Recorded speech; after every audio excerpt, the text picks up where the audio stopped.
Assalamualaikum warahmatullahi wabarakatuh. Salam Pramuka. Selamat datang di penerimaan tamu ambalan Madrasah Aliyah Ma'arif Udanawu Blitar tahun 2021. Kali ini kita akan memasuki materi yang kedua, yakni materi tentang kepenegakan. Materi ini akan disampaikan oleh Kak Gampang. Assalamualaikum Kak. Waalaikumsalam. Sebelum kita memulai materi pada kali ini, alangkah baiknya kita mengenal lebih jauh tentang Kak Gampang. Untuk nama lengkap Kak Gampang adalah Kak Gampang Mulyadi. Beliau lahir di Blitar tanggal 23 Juni 1995. Alamatnya di Desa Sukorejo, Kecamatan Udanawu, Kabupaten Blitar. Untuk profesi sekarang, beliau menjadi guru. Untuk riwayat pendidikan, untuk SD di SDN Sukorejo 2 dan lulus pada tahun 2009. Untuk SMP di MTS Ma'arif Udanawu, lulus pada tahun 2012. Untuk SMA di MA Ma'arif Udanawu Blitar lulus pada tahun 2015. Untuk perguruan tingginya, beliau di Prodi IPA Universitas Trunojoyo Madura dan lulus pada tahun 2019. Untuk pengalaman di organisasi, Kak Gampang pernah menjadi Ketua Reka Kerja P3M pada tahun 2017. Pernah menjadi Pratama Pramuka MTS Ma'arif Udanawu, menjadi Pradana Pramuka MA Ma'arif Udanawu, dan menjadi Sekretaris Putra Rajana Universitas Trunojoyo. Untuk memulai materi pada kali ini, sebelum kita mulai lebih jauh, kita mengenal sedikit Kak tentang kepenegakan gitu. Mungkin Kakak bisa menjelaskan secara singkat apa sih Kak itu penegak? Terima kasih waktunya. Sebelumnya, bismillahirrahmanirrahim. Assalamualaikum warahmatullahi wabarakatuh. Waalaikumsalam warahmatullahi wabarakatuh. Alhamdulillahirrahmanirrahim. Wa bihi nasta'in wa ala umurin waddin wa ala alihi washabihi ajmain, amma ba'du. Wala haula wala quwwata illa billahil aliyyil azim. Pertama-tama marilah kita panjatkan puji syukur kepada Allah Subhanahu wa taala yang mana telah melimpahkan rahmat-Nya kepada kita sehingga kita dapat berjumpa walaupun dengan memakai video atau online seperti itu. Di sini saya diberikan amanat dari Ambalan Sunan Kalijaga Kota Serikandi untuk menyampaikan tentang materi kepenegaan. Secara singkat, di dalam penjelasan beberapa buku, dan itu pun dikeluarkan dari Kuarnas ataupun buku-buku yang lain, bahwa penegak itu adalah peralihan dari golongan penggalang. Itu singkatnya seperti itu, gitu Kak singkatnya. Untuk lebih lengkapnya lagi Kak, dari penegak itu mungkin dari umur berapa sampai berapa gitu? Penegak di sini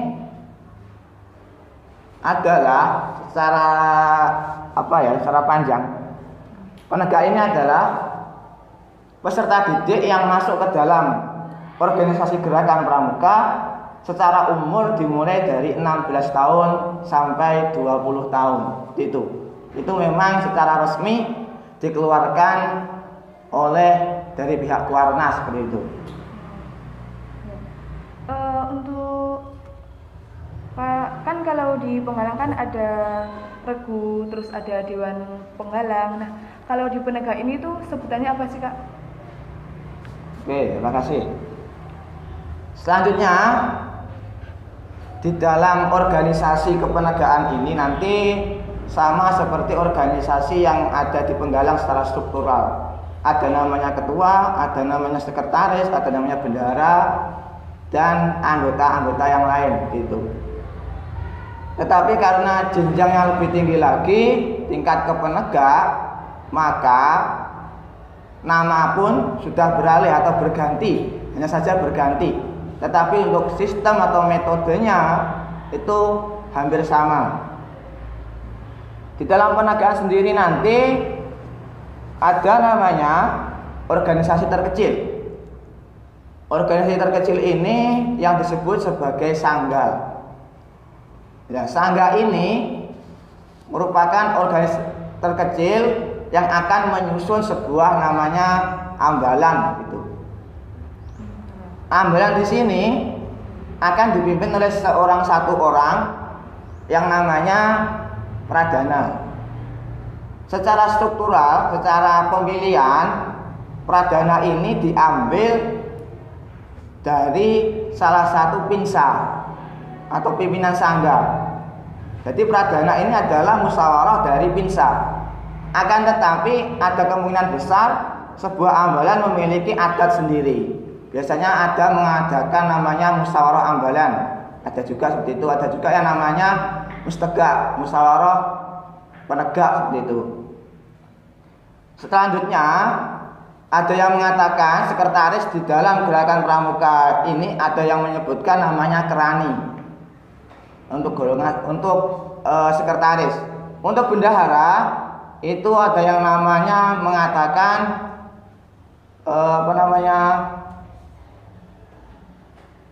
lupa lah ya. Lupa Kak. Yang bendahara namanya Bangkir apa? Bangkir. Iya, bangkir. Ya, bangkir namanya. Dalam hal ini untuk memantau atau untuk menjalankan sebuah aktivitas dalam organisasi ini dibutuhkan yang namanya Dewan Ambalan gitu. Jadi Dewan Ambalan nanti dipimpin oleh seorang pradana dan nanti akan dibantu beberapa divisi-divisi. Ada yang divisi kiat, ada yang divisi perlengkapan, ada yang divisi humas, ada yang divisi tentang keagamaan dan sebagainya. Jadi untuk kebutuhan divisi ini disesuaikan dengan ambalan yang dibentuk seperti itu. Iya Kak. Seperti itu mungkin. Oh iya. Kan tadi ada kata sangga ya Kak ya. Mungkin untuk macam-macamnya sangga. Untuk macam-macam sangga itu ada apa saja sih Kak? Ya. Di dalam penegak ini organisasi terkecil yaitu disebut sangga. Sangga ini dibagi menjadi 5. Bukan dibagi sebenarnya. Ini adalah sangga adalah nama yang diambil itu ada 5. Yang ada yang namanya perintis, ada yang namanya pendobrak, ada yang namanya pelaksana, ada yang namanya penegas, dan ada yang namanya apa yang satunya lagi? Mungkin tahu? Belum Pak. Oh, belum tahu. Oke.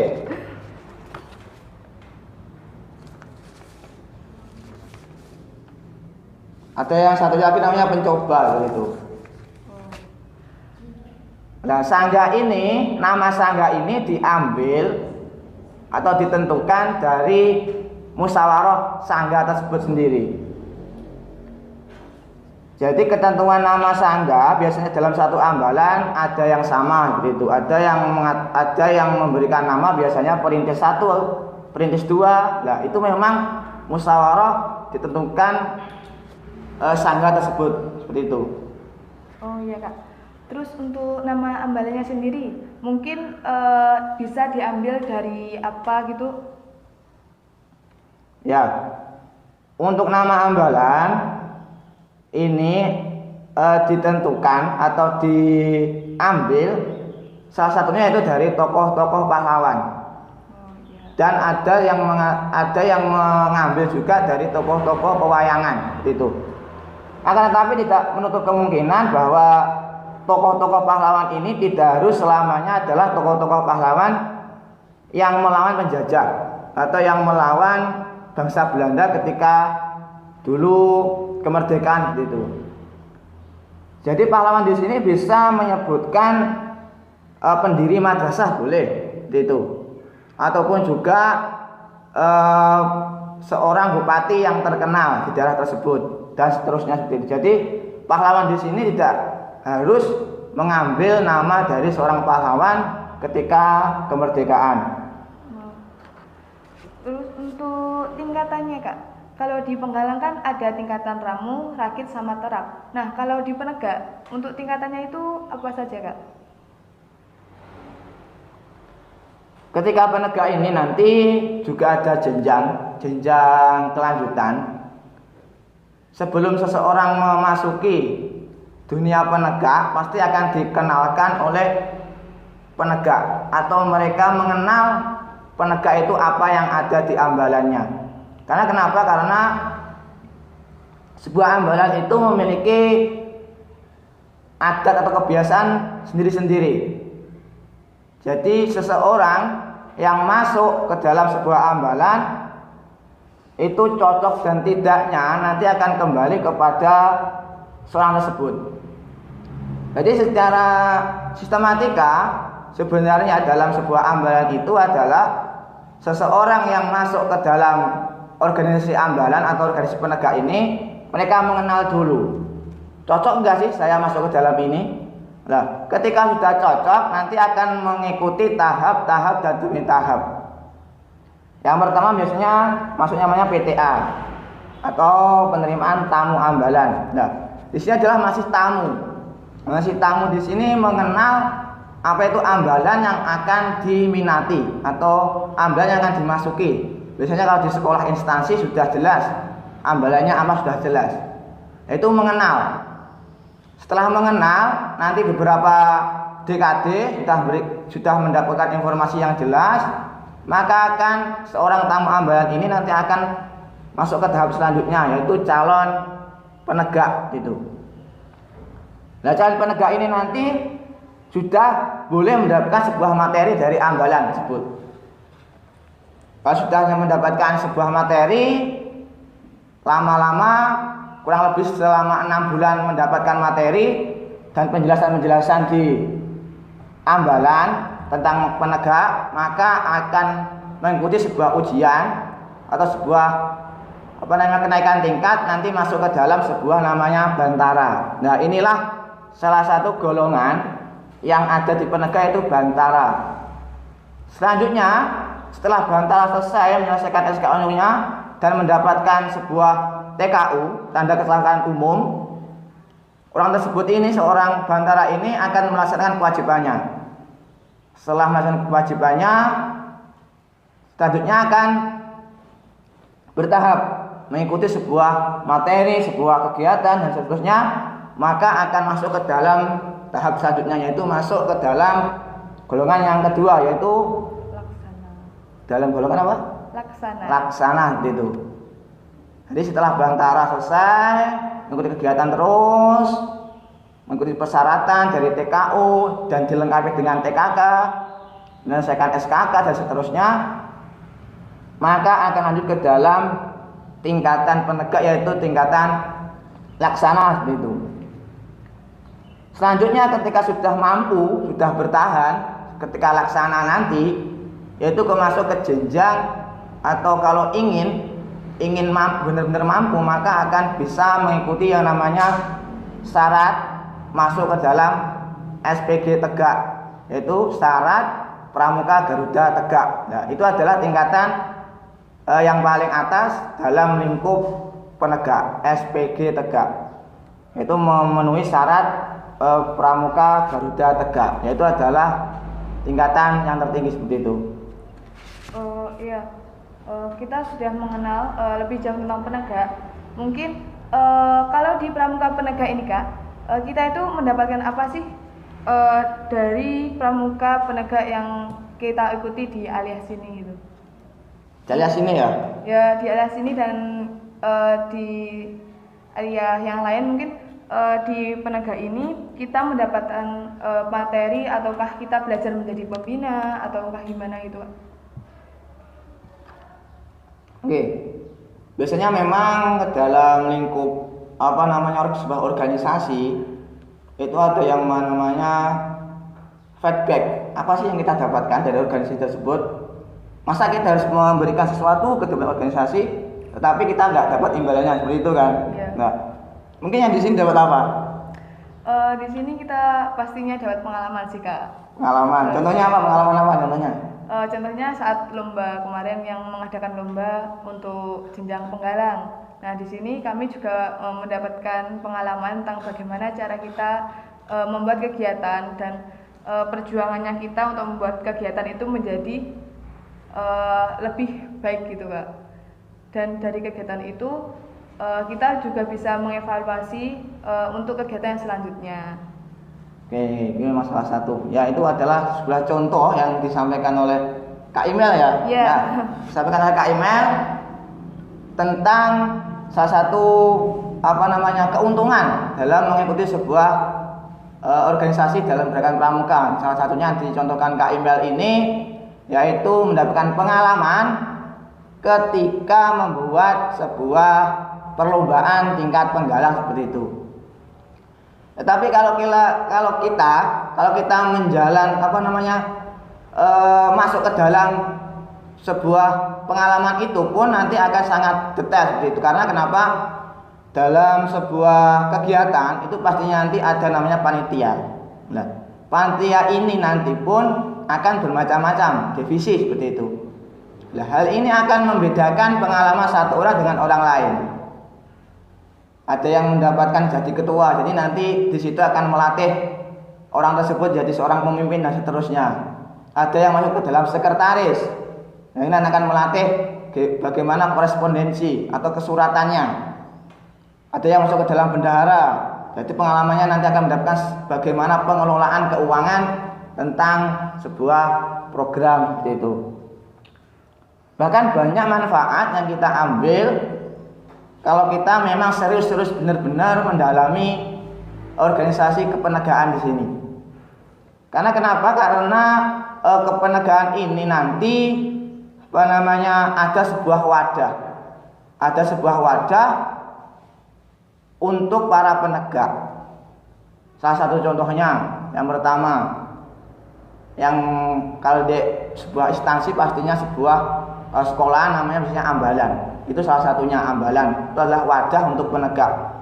Akan tetapi kalau kita nanti sudah keluar atau bukan keluar dari sekolah, bukan, maksudnya keluar kita mencari pengalaman di luar Ambalan atau sekolahan, nanti kita akan menemukan yang namanya sebuah SAKA, satuan karya seperti itu. Itu adalah sebuah wadah untuk menambah pengalaman kita. Karena kenapa? Karena penegak itu sudah dibebaskan, sudah boleh mendalami satu rumpun ilmu yang lebih dalam lagi. SAKA itu pun macam-macam SAKA ini, dan tergantung kesukaan dari teman-teman kalian, teman-teman penegak, pilih yang mana. Itu adalah satu-satu adalah SAKA. Yang kedua, ada yang namanya DK. DK apa DK? DK adalah pengadilan dari Dewan Kerja. Dewan Kerja ini pun akan dibagi beberapa tingkatan. Jadi seorang penegak nanti boleh boleh memberikan upaya daya ketika masuk ke dalam DK. DK ini pun akan dibagi menjadi beberapa tingkatan. Ada DKL, ada DKC, DKD, dan DKN. Tergantung lingkup kalian yang ingin diminati. Jadi DKR ini, contohnya DKR saja, Dewan Kerja Ranting yang ada di kecamatan. Ketika sampean masuk ke dalam lingkup tersebut, pastinya Anda akan mendapatkan pengalaman yang lebih. Karena kenapa? Karena berhubungan dengan orang lain, berhubungan dengan instansi lain, berhubungan dengan penegak yang berasal dari yang bukan sekolahnya seperti itu. Itu salah satu feedbacknya ya. Keuntungan kita mengikuti pramuka. Jadi tidak harus sekolah, nggak harus. Kita boleh keluar. Jadi seorang ikut dalam SAKA, ikut DKR atau DKC, DKD, DKN kalau memang ada peluang ke sana. Atau bahkan kita juga nanti ada peluang ketika penegak nanti yaitu membantu seorang pembina. Jadi tahapnya masih membantu seorang pembina pada tingkatan siaga dan penggalang. Masih banyak soalnya pengalaman. Kalau kita jelaskan, wah panjang kali lebar. Panjang ya Kak. Oke. feedbacknya seperti itu. Untuk prinsipnya sendiri, penegak itu prinsipnya ada apa aja? Prinsipnya? Iya. Prinsipnya apa ya? Kalau nggak salah ada prinsip bina. Prinsip bina. Oke ya. Prinsip bina. Oh, prinsip bina ini kita. Iya. Prinsip bina ini adalah sebuah prinsip yang digunakan seorang penegak atau yang digunakan untuk kegiatan dalam penegak seperti itu. Prinsipnya yaitu dari, oleh, dan untuk kalian sendiri. Jadi penegak itu sudah dibebaskan, sudah tidak terikat begitu 100% terhadap pembina. Jadi tanggung jawab pembina itu masih ada tanggung jawabnya, akan tetapi ketika sudah masuk penegak ini, kegiatan diatur oleh penegak sendiri, untuk penegak sendiri dan dilakukan oleh penegak sendiri. Jadi manfaatnya ketiga-tiganya harus dirasakan oleh penegak itu sendiri. Tetapi harus didampingi seorang pembina itu. Itulah prinsipnya, prinsip seorang penegak seperti itu. Seperti itu, Kak. Mungkin ada prinsip lain lagi, Kak? Prinsip lain lagi? Ya, biar lebih tahu nanti apa saja sih prinsip yang digunakan saat di pramuka penegak gitu. Oke. Yang diambil lagi itu prinsip kegiatannya. Prinsip kegiatan ini diambil dari, pasti nggak asing lagi, yaitu Bapak Pandu Dunia atau Bapak Baden Powell. Ya. Itu mengambil prinsip. Maksudnya beliau memberikan sebuah prinsip, ya terus kita ambil prinsipnya. Yang pertama yaitu health, kesehatan jiwa dan raga. Selanjutnya happiness, gembira. Terus helpfulness, tolong menolong, dan handicraft, hasta karya. Ini adalah prinsip kegiatannya. Kalau kegiatan berbahaya nggak usah, kegiatan berbahaya nggak usah dilakukan.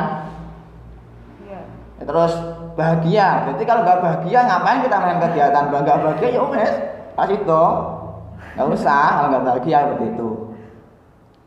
Terus saling tolong menolong. Jadi kalau dalam kegiatan pasti saling menolong kan? Iya, Kak. Saling membantu, mencukupi mungkin kebutuhan pemikiran atau kebutuhan ide dan seterusnya, atau kebutuhan mungkin rasa kasih sayang. Lah kalau nggak kegiatannya nggak tolong menolong terus saling mengerti sendiri, yo nggak ada gunanya, nggak jadi, nggak usah dilanjutkan. Yang terakhir yaitu handicraft, hasta karya. Hasta karya ini bukan berarti sebuah karya yang dihasilkan oleh tangan. Berarti handicraft ini bisa berupa produk sebuah kegiatan ataupun produk yang bisa merubah diri kita setelah mengikuti kegiatan atau setelah mengadakan kegiatan tersebut seperti itu. Berarti ada feedback atau ada imbal balik kepada kita setelah mengikuti kegiatan tersebut. Jadi memang itu dari, oleh, dan untuk penegak sendiri. Ya. Seperti itu. Mungkin ada yang ingin disampaikan lagi, Kak, untuk materi kali ini? Mungkin yang dapat saya sampaikan seperti itu. Untuk tambahannya, kalian yang masih baru, mengenal seorang penegak, nanti harus yang namanya banyak-banyak membaca. Karena kenapa? Yang saya sampaikan kali ini pasti banyak yang kurang gitu. Masih banyak yang kurang yang perlu kalian asah, yang perlu kalian ketahui tentang penegak itu sendiri. Jadi masih banyak yang perlu digali. Karena memang waktunya terbatas, nggak mungkin semua disampaikan. Jadi kalau kalian ingin mengetahui kepenegaan, ya bertahap. Kalian dapat masuk ke dalam ambilan ini. Tenanan berarti. Kalau sekarang kalian kelas 1 masuk PTA, ya diusahakan nanti terus berlanjut sampai kelas 3, sampai lulus seperti itu. Ya, insya Allah nanti akan menambahkan pengalaman itu sendiri. Jadi sambil berjalan akan bertambah. Kalau kita hanya mendengarkan ini, ya cuma sedikit yang kita dapatkan. Tapi kalau ingin benar-benar mendalami kepenegaan, ya terus Kita harus mendalami cari ya materi terus. sampai lulus seperti itu. Mungkin seperti itu yang dapat saya tambahkan. Mungkin ada kesan-pesan untuk adik-adik dan kesannya kakak dulu saat mengikuti kegiatan ini, Kak? Kesannya apa ya? Kesannya bahagia gitu aja. Kesannya bahagia gitu. Oke. Mungkin cukup ini yang bisa kakak sampaikan. Apabila ada kurang lebihnya mohon maaf, dan terima kasih ya Kak ya sudah datang, sudah menyempatkan waktu di sini. Mohon maaf jika tadi ada kesalahan. Ya, cukup sekian materi dari saya dan dari Kak Gampang. Apabila ada kurang lebihnya mohon maaf. Wassalamualaikum warahmatullahi wabarakatuh. Waalaikumsalam.